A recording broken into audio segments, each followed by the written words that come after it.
Batito Lacrenay, c'est votre distributeur en tôle en acier, panneaux isolés pour toiture, bardage, aménagement intérieur et extérieur, hangar, garage. Batitol, partenaire des Végéliades. Les Végéliades avec la Chambre d'agriculture Aube-Haute-Marne. Conseiller, accompagner, valoriser. Ensemble, osons autrement.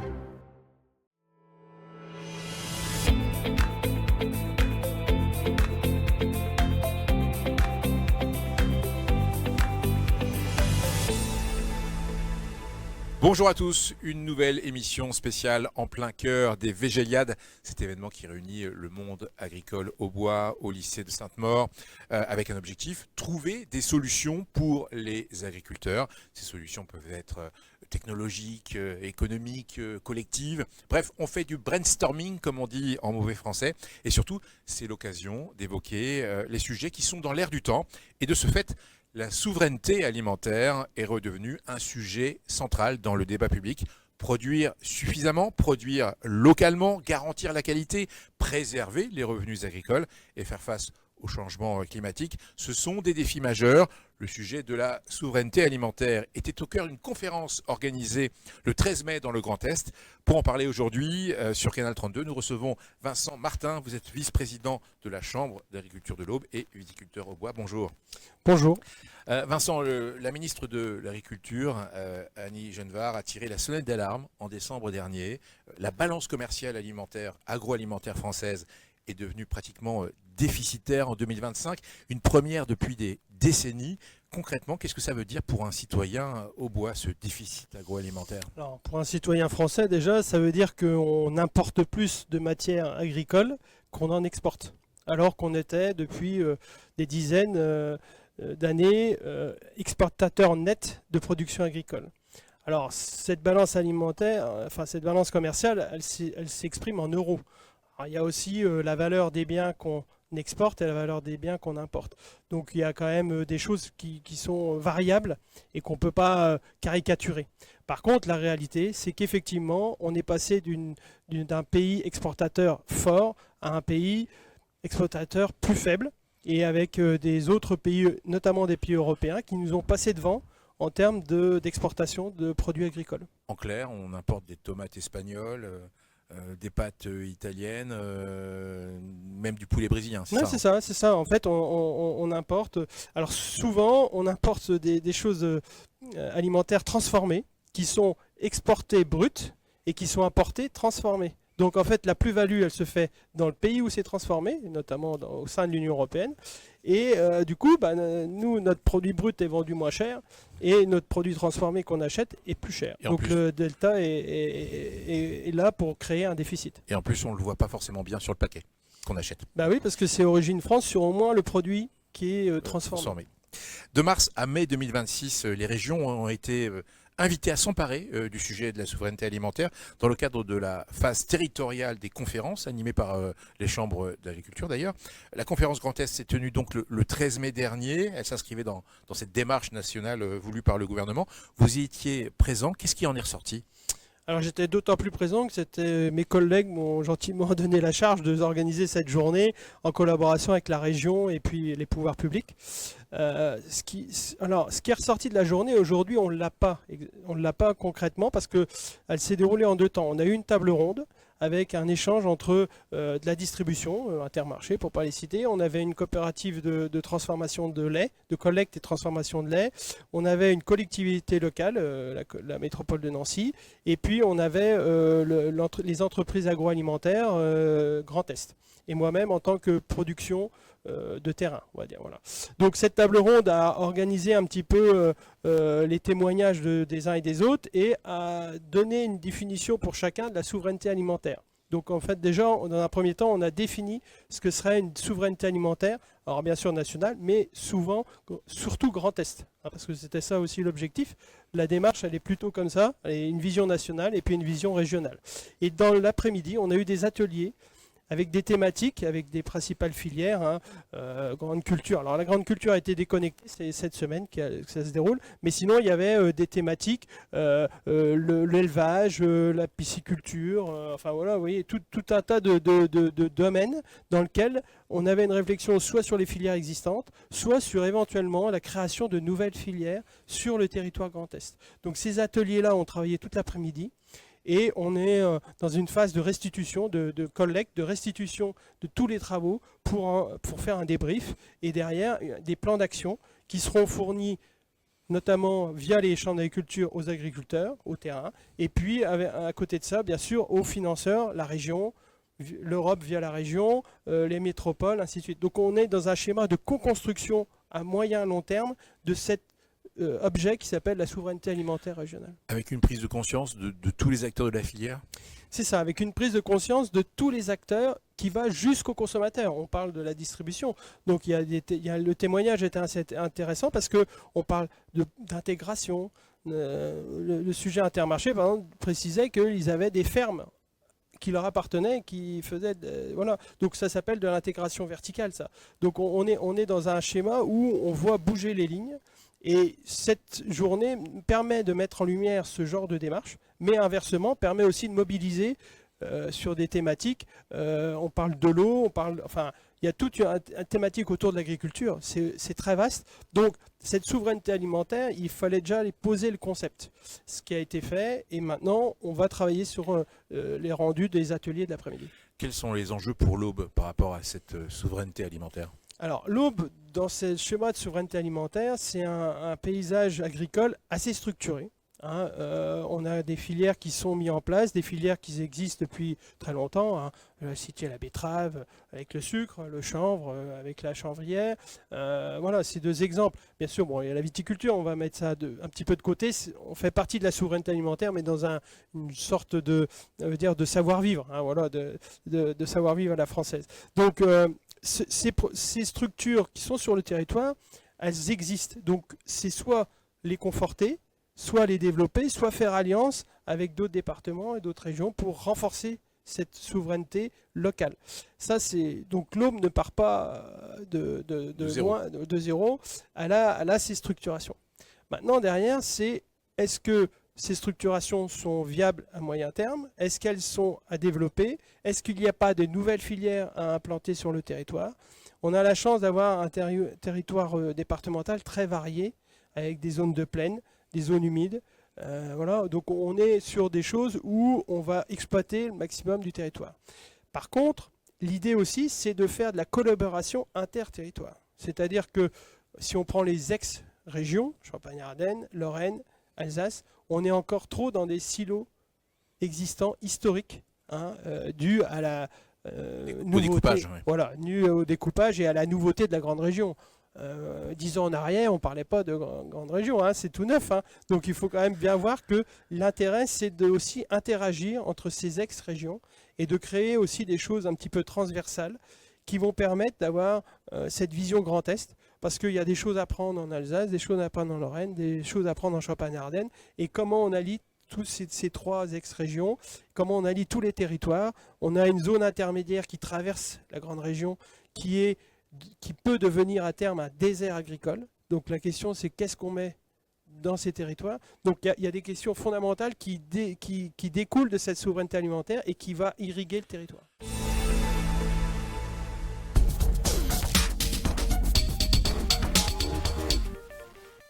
Tu penses nous connaître? Sainte-Maure, c'est bien plus qu'un lycée agricole. C'est surtout un cadre de vie exceptionnel pour étudier. Que tu sois branché agriculture, gestion de la nature, métier de l'eau, filière équine ou encore bac général et techno. De la 4e au BTS, on construit notre parcours. Le vrai plus, nos options foot et équitation qui sont valorisées dans nos moyennes.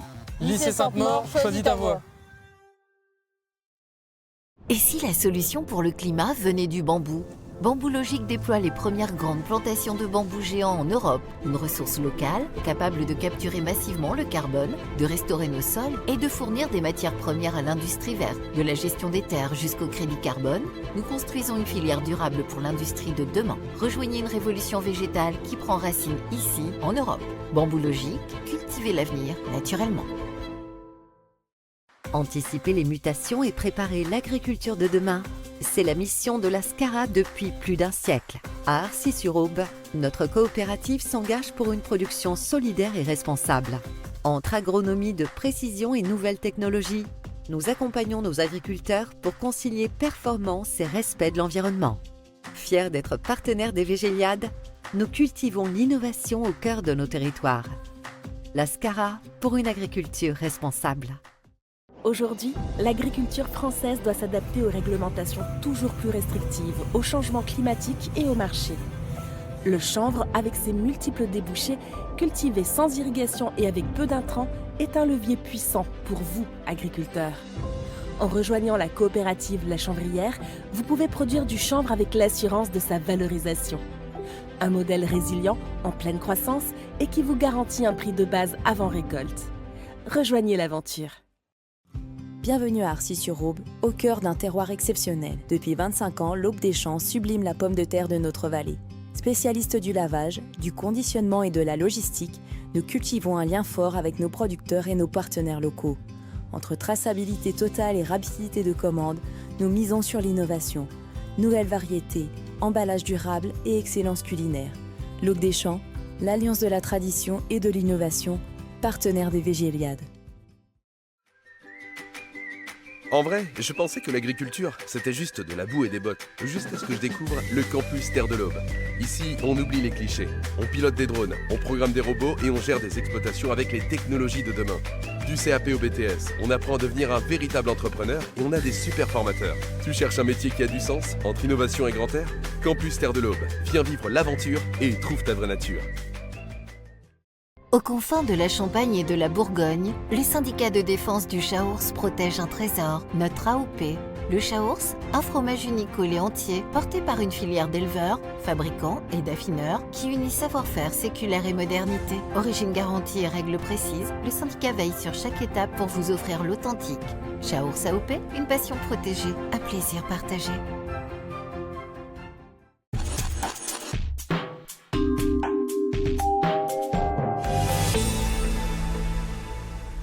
Nous sommes sur le site des Végéliades 2026 avec plus de 1000 visiteurs attendus. Est-ce que ce type d'événement, avec ces démonstrations, ces conférences, ces stands, est-ce que ça peut contribuer à trouver des solutions par rapport à cette question de la souveraineté alimentaire ? Tout ce qui est fait pour rencontrer, que les gens se croisent sur des thématiques bien précises, comme aujourd'hui les Végéliades, avec de la technicité, des visions, du partage de connaissances, va nourrir cette souveraineté alimentaire. On ne peut pas faire ça dans son coin. C'est pas les chambres d'agriculture toutes seules, c'est pas l'État tout seul, c'est pas la région toute seule, c'est pas les entreprises privées toutes seules qui vont faire. C'est une vision beaucoup plus large et du coup le partage, l'échange est nécessaire. Et les Végéliades, c'est le magnifique exemple qu'on peut faire. On a l'impression que les agriculteurs sont tiraillés entre des objectifs parfois difficilement compatibles. Il faut produire plus, mais il faut produire mieux. Il faut se préoccuper de l'environnement tout en faisant face à une concurrence étrangère de plus en plus féroce. Comment on peut arriver à maintenir tous ces objectifs en même temps ? Alors, il y a eu une volonté politique depuis une dizaine d'années d'installer ce qu'on appelle une montée en gamme de l'agriculture. Et on s'aperçoit aujourd'hui, et du fait des événements géopolitiques mondiaux d'ailleurs, que cette montée en gamme, elle s'adresse qu'à un certain nombre de consommateurs, mais elle ne s'adresse pas à l'ensemble des consommateurs. Et aujourd'hui, notre problématique, c'est de s'adresser à l'ensemble des consommateurs. Et si on ne le fait pas, nous, agriculture française, européenne, on va importer ce qui nous manque pour le consommateur. Donc en fait, le principal chose qu'on doit regarder, et c'est la question de la souveraineté alimentaire se pose aussi par ce biais-là, c'est le consommateur, comment on l'écoute, parce que les modes changent, les modes de consommation changent. J'écoutais une émission ce matin, on n'a jamais autant mangé de poulet qu'aujourd'hui, alors que si on monte à une dizaine, quinzaine d'années en arrière, on n'avait pas cette demande. Donc la question, c'est comment on s'adapte, mais comment on reste souverain. C'est-à-dire que comment on intériorise cette production ça demande plutôt que beaucoup d'acheter.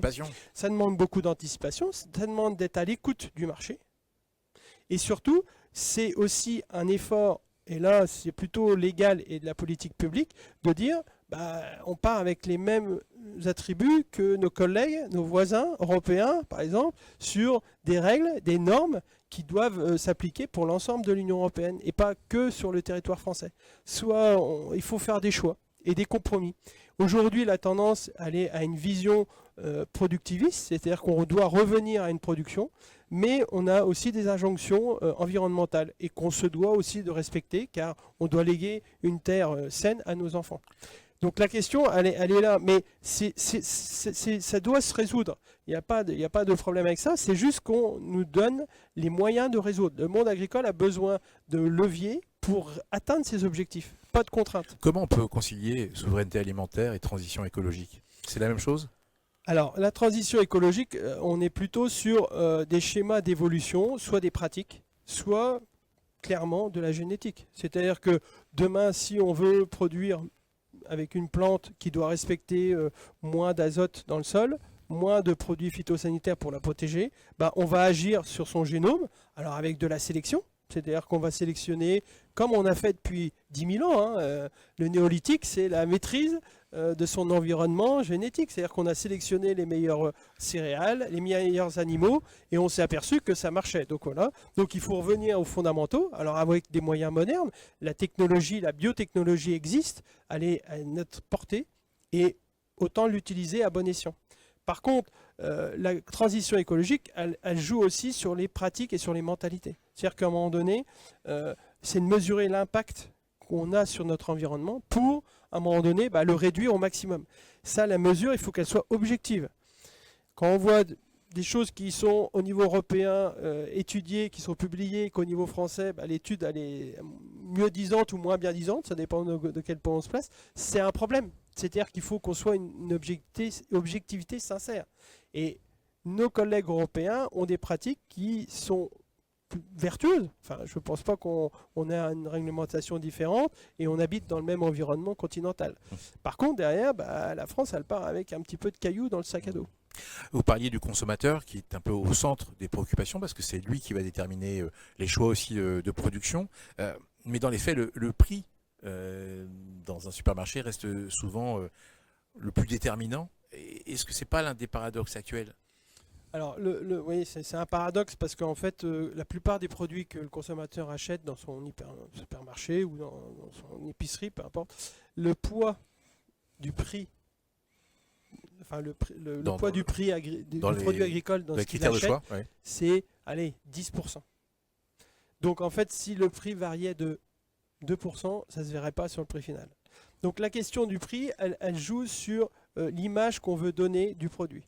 C'est-à-dire que si on a une éducation du consommateur en disant on va essayer de manger local au même prix, on va essayer de manger national au même prix, on va essayer de manger européen au même prix, quelque part, ça sera indolore pour le consommateur. C'est comment on prend cette méthode-là. Et ça part donc du prix final pour travailler sur, au final, affiner pour que l'agriculteur puisse vivre de son métier. Et ça, c'est quand même important parce que je ne pense pas que c'est gaieté de cœur que le monde agricole vit, ou du moins qu'il a l'image de vivre avec des subventions. Ça, c'est pas de gaieté de cœur. On ne le fait pas volontairement, c'est juste le système qui est comme ça. Et si on inverse et qu'on met en avant plutôt le prix rémunérateur et à la fin que le consommateur ne voit pas la différence parce qu'à la limite c'est peanuts, à un moment donné, on est tous gagnants. Pour conclure, si vous deviez retenir une priorité absolue pour garantir la souveraineté alimentaire dans les 10 prochaines années, la première grande décision à prendre ou orientation, ce serait quoi? Alors, la première, c'est un alignement des normes. Parce qu'aujourd'hui, le besoin, les contraintes administratives sur l'agriculture française est monstrueuse.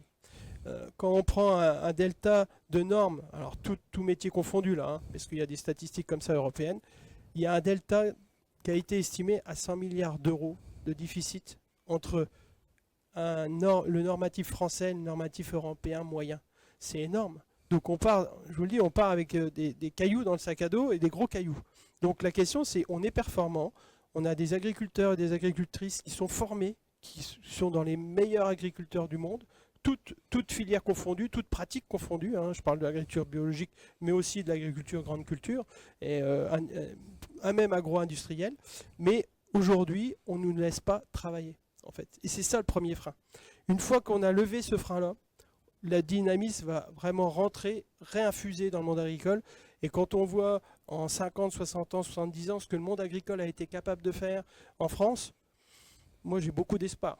Par contre, en ce moment, on passe une passe difficile. Oui, mais on va rester et conclure sur cette note d'espoir. Merci Vincent Martin d'avoir été avec nous sur Canal 32 et merci à vous de nous avoir suivis.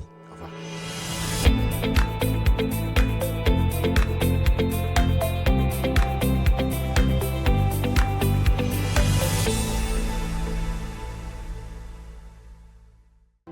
Les Végéliades avec la Chambre d'agriculture Aube-Haute-Marne. Conseiller, accompagner, valoriser. Ensemble, osons autrement. Batito Lacrenay, c'est votre distributeur en tôle en acier, panneaux isolés pour toiture, pardage, aménagement intérieur et extérieur, hangar, garage. Batitôle, partenaire des Végéliades.